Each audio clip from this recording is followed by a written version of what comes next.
মনে কষ্ট লাগে।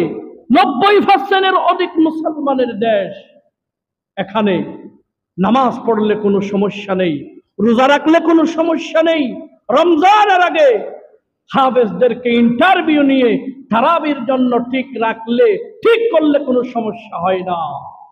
কিন্তু যদি বলে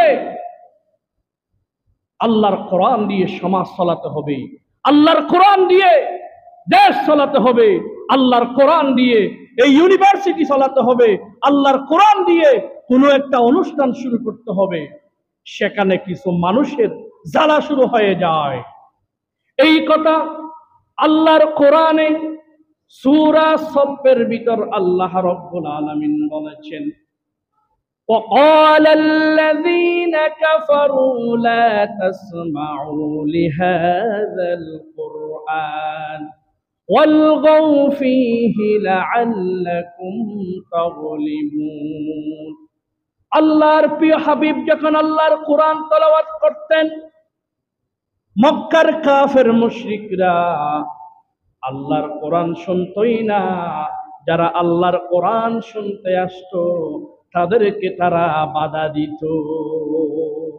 আজকেও আমরা আমাদের দেশে দেখতে পাচ্ছি, যদি আল্লাহর কোরআন দিয়ে যখন মানুষদেরকে মদদি, গাজাটি, জেনেকার, খারাপ মানুষদেরকে রাস্তার বখাটে, যারা স্মাগলার, যারা ইফতিজিনকারী, তাদেরকে যখন ভাইয়েরা আল্লাহর কোরআন দিয়ে সুন্দর আদর্শে তাদেরকে বাস্তবায়ন করতে চায়, কিছু মানুষেরা তাদের উপর হামলা করে।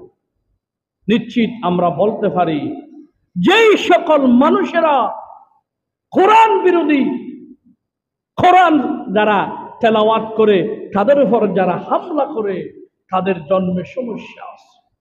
আবু জেহেল যখন আল্লাহ রসুল কোরআন তেলাওয়াত করতেন, মানুষেরা যখন আল্লাহ রসুলের কোরআন তেলাওয়াত করতে তেলাওয়াত শুনতে আসত, তখন সেই সময় মানুষেরা বাধা দিত। আমরা মুসলমান, আমরা আল্লাহর কোরআন বিরোধী কোনো কার্যক্রিয়ায় নিজেকে সামিল করতে পারি না। যদিও কোনো করে, নিশ্চিত তাকে আল্লাহর কাছে তওবা করতে হবে, অন্যথায় সে যদি মৃত্যুবরণ করে সে কাফের হয়ে ইন্তেকাল করবে। আল্লাহর কোরআন এটা তো ভাই কোনো রাজনৈতিক দলের নয়। এই কোরআন কি শুধু জামাত ইসলামের? এই কোরআন কি শুধু বিএনপির? এই কোরআন কি শুধু আওয়ামী লীগের, নাকি জাসদ, নাকি বাসদ, নাকি এবি পার্টি, নাকি লেবার পার্টি?